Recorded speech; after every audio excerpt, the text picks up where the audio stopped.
tayo ngayon sa bundok ng meron na makaingalan. Ito ay tuyang na lugar. Talagang maganda. Makikita natin dito ang mga tanawin ngayon. Dito, andyan ang mga tanawin sa Metro Maynila.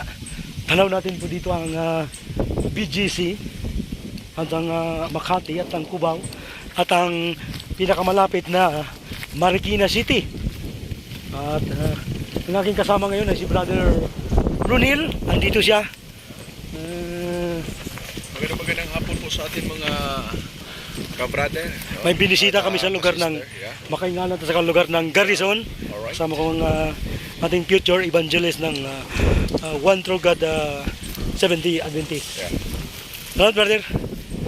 Ayan ang mga magagandang tanawin ngayon natin ipapakita. Medyo ang oras ay alas 5:01. Makabilis ang oras pero maganda pa rin ang tanawin at malakas ang hangin sa kinalalagyan ko. Doon sa area na yon ating pupuntahan, may mga tao din na mga nagtitinda dyan. Sapagkat ang tanawin ay talaga maganda. Ayan mga kaibigan, ang ating matatanaw ngayon. Napakagandang tanawin sa baba.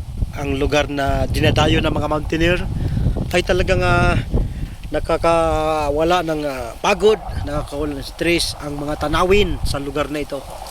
Kaya sa nais na pumunta dito ay walang mabayaran, lalo na sa mga taga-lalawigan lang ng Rizal. Ang lugar na ito, dito mag-unwind, dito mag-tent, mag-overnight, ay pwedeng-pwede.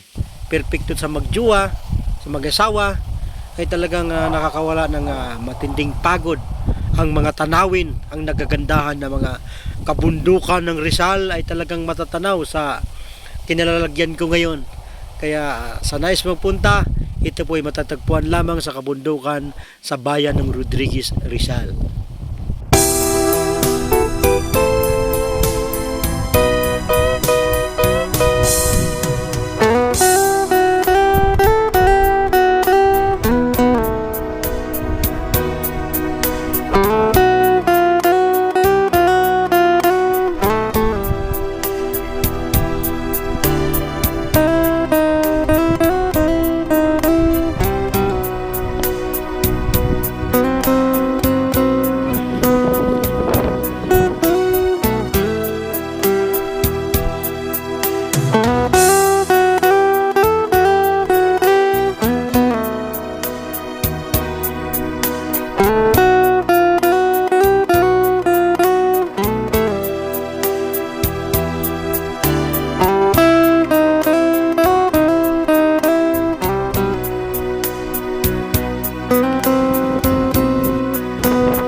Sa pagtatrabaho patungo sa tagumpay, mahalaga rin ang pagiging bukas sa pagkatuto at pag-unlad.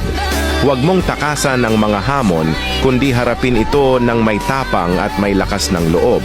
Ang tagumpay ay maaaring magdala ng iba't ibang kahulugan para sa bawat isa. Subalit ang pangunahing susi ay ang sipag, dedikasyon at positibong pananaw.